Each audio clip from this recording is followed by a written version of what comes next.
ایک ملک کا بادشاہ بہت رحم دل اور نیک تھا، اور رعایا کے حق میں بہت اچھا تھا۔ چنانچہ تمام رعایا اس سے محبت کرتی تھی اور اسے خوب دعائیں دیتی تھی۔ اسی ملک کے ایک دور دراز گاؤں میں ایک کسان رہتا تھا جس کی یہ خواہش تھی کہ وہ اپنے نیک دل بادشاہ کی زیارت کو جائے اور اس کی خدمت میں کوئی تحفہ پیش کرے۔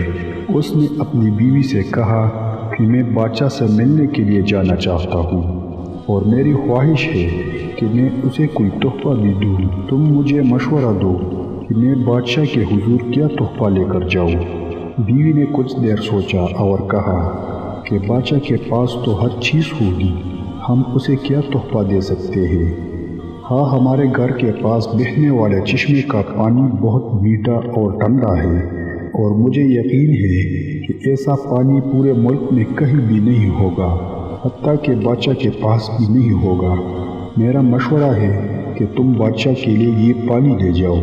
کسان کو یہ تجویز بہت پسند آئی اور اس نے اپنے چشمے سے پانی کے 2 مٹکے بھرے اور اپنے گدے پر لاد کر بادشاہ سے ملاقات کے لیے روانہ ہو گیا۔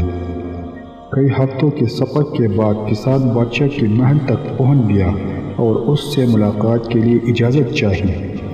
اجازت ملنے پر بادشاہ کو تحفہ پیش کیا اور اسے بتایا کہ یہ میرے گاؤں کے چشمے کا پانی ہے اور ایسا میٹھا اور ٹھنڈا پانی آپ کو پورے ملک میں کہیں بھی نہیں ملے گا۔ بادشاہ کے اشارے پر وزیر نے گڑھے کا ڈھکن اٹھایا تو کئی ہفتوں کے سفر کی وجہ سے پانی میں بدبو پیدا ہو گئی تھی۔ وزیر نے بادشاہ کی طرف دیکھا تو بادشاہ نے اسے خاموش رہنے کا اشارہ کیا اور بآواز بلند کہا کہ ہم اس تحفے سے بہت خوش ہوئے، اور خزانچی کو حکم دیا کہ اس کسان کے مٹکوں کو سونے سے بھر دیا جائے۔ کسان بہت خوش ہوا۔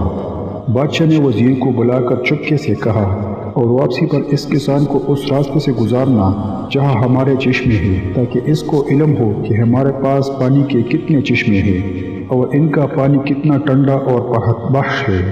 چنانچہ جب کسان کو انعامات دینے کے بعد ان چشموں کے پاس سے گزارا گیا تو وہ سمجھ گیا کہ اس کا تحفہ کتنا حقیر تھا، لیکن بادشاہ نے اس کے حقیر تحفے کو بھی قبول کر کے اسے انعام سے نوازا۔ چنانچہ اس کے دل میں بادشاہ کے لیے محبت اور عقیدت اور بڑھ گئی۔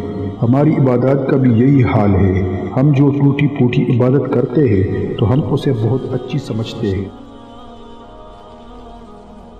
اور اپنے مالک کے حضور پیش کرتے ہیں۔ ان عبادات کی حقیقت معلوم ہونے کے باوجود وہ مالک الملک نہ صرف ہماری ان عبادات کو قبول کرتا ہے بلکہ انعام کے طور بھی بے بہا نعمتوں سے بھی نوازتا ہے، حالانکہ اسے ہمارے عبادتوں کی ضرورت نہیں ہے۔ حالانکہ کائنات کی عبادت کے لیے تو اس کے لاکھوں کروڑوں فرشتے ہی کافی ہے۔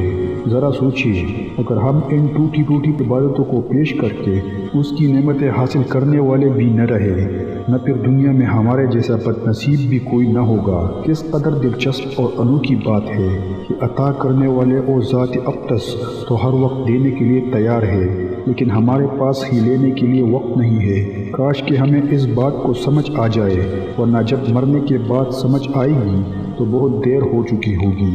ہمیں ابھی سے سوچنا ہوگا۔